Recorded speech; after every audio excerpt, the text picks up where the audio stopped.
This is true with a review of the Reebok Zig Kinetica 2. The first one was a little disappointing because it had this wonderful marketing campaign that was launched along with a little comeback for Conor McGregor when he was taking on Cowboy Cerrone, and it was a nice little shoulder uh, thrust that he won the fight in a couple of seconds, I remember. So yeah, so it was a good marketing strategy or choice by Reebok. But the Zig Kinetica one was not that impressive. Design-wise, it was beautiful, but unfortunately, the fact that it featured Float Ride Reebok's version of a bass pellets created into something like a boost foam, like what you see in the Float Ride Fury, it was encased with the EVA shell and this little TPU outer shell as well. So it was a lot of containment and insufficient cushioning, I think. So it felt pretty rigid, especially on the heel. There was a little that angular thing I hate, where you have the double thuds and instead of a smooth ride or a transition.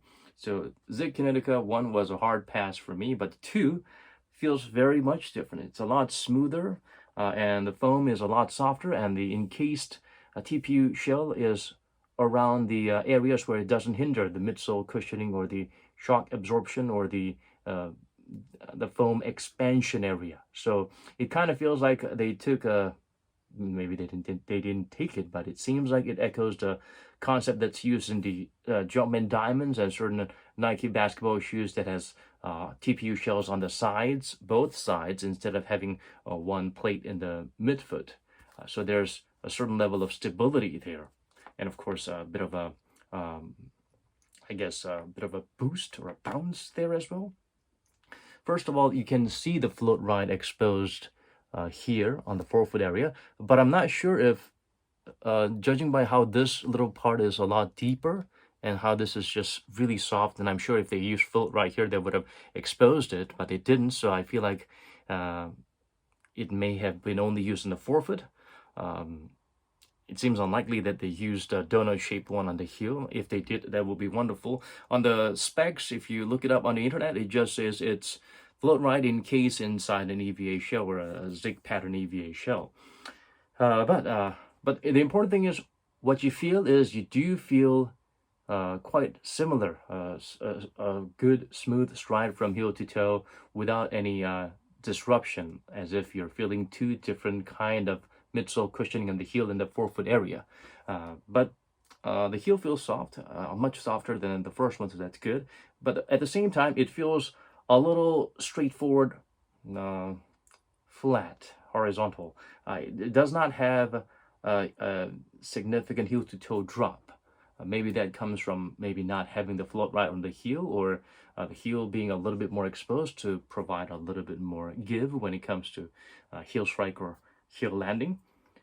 It's not too crazy. It does not feel like your forefoot is being lifted and there's a toe to heel drop, but it feels very straight and vertical, horizontal. So something you should consider if that's something you're sensitive to. Someone who injured his Achilles because of a sinking heel cushion shoe in the past, like myself, I'd prefer something with a decent level of heel to toe drop. So yeah, other than that, it feels like those typical low profile basketball or tennis shoes that does not have a significant heel to toe drop. It feels great, much better than the Zig Kinetica one. It weighs quite a bit. For a size 9, it weighs about 350 grams. So for a casual running shoe, it's not exactly on the lighter side. But the thing is, it's not what the digits show, but how it feels on your foot. It feels a little heavy. It feels a lot heavier than just 350 grams or the digits that showed on the scale. So that's something you should consider. It's great for strolling around or jogging or training. It's even got a huge, wide base forefoot area. This chunky outrigger type of size to provide the stability, ankle rollover prevention, ankle anti-inversion concept or mechanism for this is fantastic. This is something they should use more for basketball shoes or tennis shoes. So yeah, if you wear this for any workout or any kind of sports activity that requires side-to-side movements and prevent ankle rollover, this is definitely a great choice. The upper is very transparent and as you can tell, as the light shines through this uh, yellowish scribble board, you can see the yellow being reflected on the upper. It's very breathable, extremely breathable all around. There's little wires, rubbery plastic wires, are supposed to provide some level of extra resistance. Unfortunately, they do not have somewhat of a wire that straps you down this way. But again, the shoe is very low to the ground, so you don't have to worry about any wobbly, wonky sensation there. The tongue is very, extremely well padded. It almost looks like a pillow or a cushion.